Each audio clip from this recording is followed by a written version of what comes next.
My Series 1 4.2 litre E-Type Roadster is very nearly finished.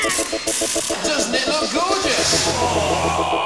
Oh, yes, indeed. Have you got to wait now?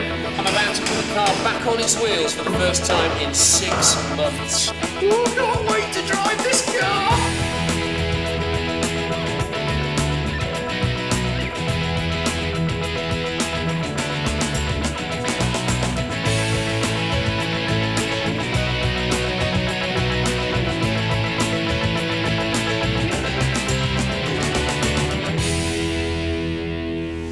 Hello chums, welcome to A Car Is Reborn. That feels so good! I'm restoring a 1965 Series 1 E-Type Jaguar Roadster. And I'm about to start doing all the upholstery, which means new carpets, new door panels and refurbished seats. So that's why I'm slashing this apart, because this is the original seat and it's no good because it's already torn and frankly it's knackered. But it gives you a good chance to have a look inside and see how they made it originally.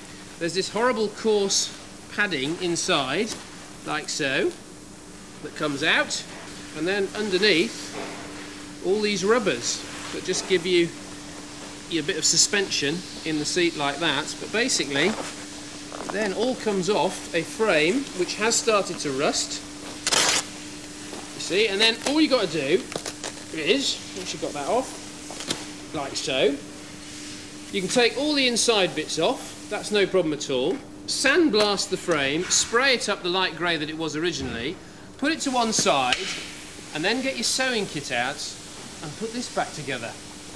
Only joking, you buy a kit. And here it is, Exhibit A, and it comes in a cardboard box for the princely sum of £1,800. But it does include the hood and everything you need to upholster your car. So let me take you through what will happen to a seat. Here is a sandblasted base that is ready for painting. Could I have a seat pad? Thank you so much. Excellent. Which goes in like so. Then I need a seat cover made out of the finest leather, which will go on there like so. Then I'll have my old seat back, which I haven't done any more preparation to, but that will sit like that. And a seat back cover, please, Pete. Thank you very much. That will just slip down over that like that. Now, doesn't that look absolutely gorgeous? There are two options. You can either do the upholstery yourself, bit of DIY, or you can get a professional to do it for you. I've gone for the professional option because my handiwork isn't too good when it comes to upholstery. Although it's okay, I need this car to look absolutely first class when it's finished. His name's Steve Frost, by the way. Nice bloke.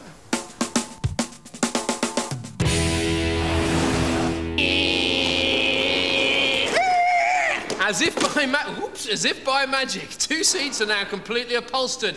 But it wasn't done by magic, it was done by Frosty. So let me tell you a little bit about Frosty. First of all, she's a bloke.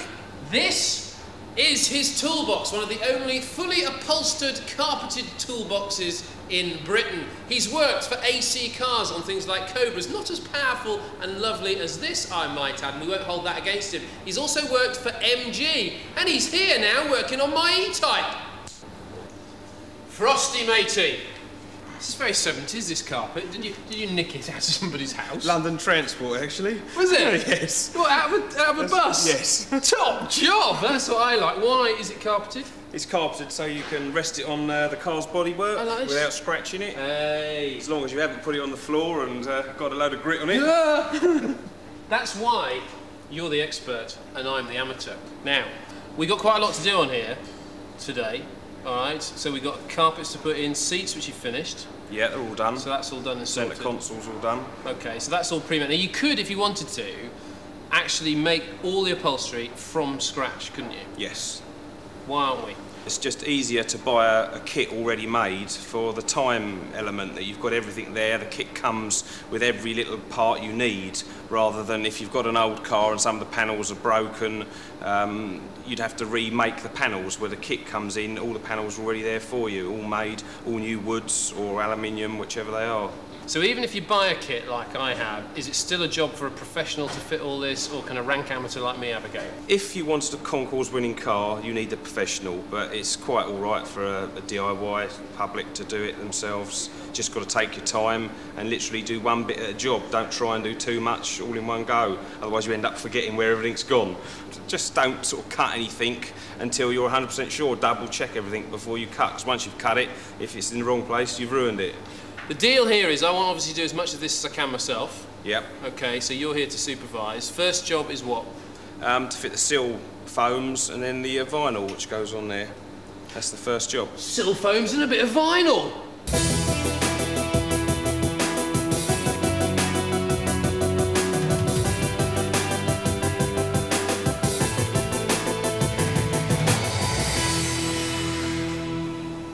Now, apart from obviously carpet, there are 3 different materials we're using to upholster the car. One is vinyl, and vinyl was used on the original, even the 3.8 series ones, because it was a cheap way of doing the upholstery. The only thing that was leather was actually the leather facing of the seats. So there's lots of vinyl. There's moquette, which goes over the wheel arches, which is lovely and furry almost. And then obviously there is leather, which goes over the centre console as well as the facing of the seat. So now when you're doing this, the gluing technique is absolutely critical, because if you get that wrong, it's all completely wasted. What glue are you using? I'm using a spray-on adhesive at the moment, but it's really only sort of available to the trade. But the reason of that is it's just a quick way of you know putting it on the carpet. It's a lot quicker than having to brush it on. Yeah, just admit it. You like gadgets, don't you? But any sort of like this one's a contact adhesive. Likes gadgets. Brush on glue on both surfaces, and when it's almost dry, it's pushed on together. Contact adhesive. You didn't answer the question. You like gadgets, don't you? Yes. He likes gadgets. I knew you liked gadgets. So basically, you could do this as a DIY job. You can buy the same kind of glue. Yep. But you can brush it on. It just takes a little bit longer to brush it on. Okay. That's all. So you brush on, and can you get it in an aerosol as well? You can get it in an aerosol. For doing like the foams, what we've just fitted, so you could use the aerosol. But for sticking the moquette or the carpet, you need a proper contact adhesive. How much manoeuvring capability? With contact adhesive, you've only really got one chance, so you must make sure that you line everything up before you actually stick it on. You would do that by getting a piece of chalk, make sure you fit your carpet where exactly you want it, and then put a mark on your carpet and on the bodywork of the car. So that's when it's dry, pre-glued? Yeah, before you've actually glued it up. So therefore you know exactly that's where you want to start. You know, a line like that, and even maybe a line that way. So you know that when you go back to the body of the car, you start there and then work away from it. It's going to be in the right place. Excellent. Okay, next job, moquette.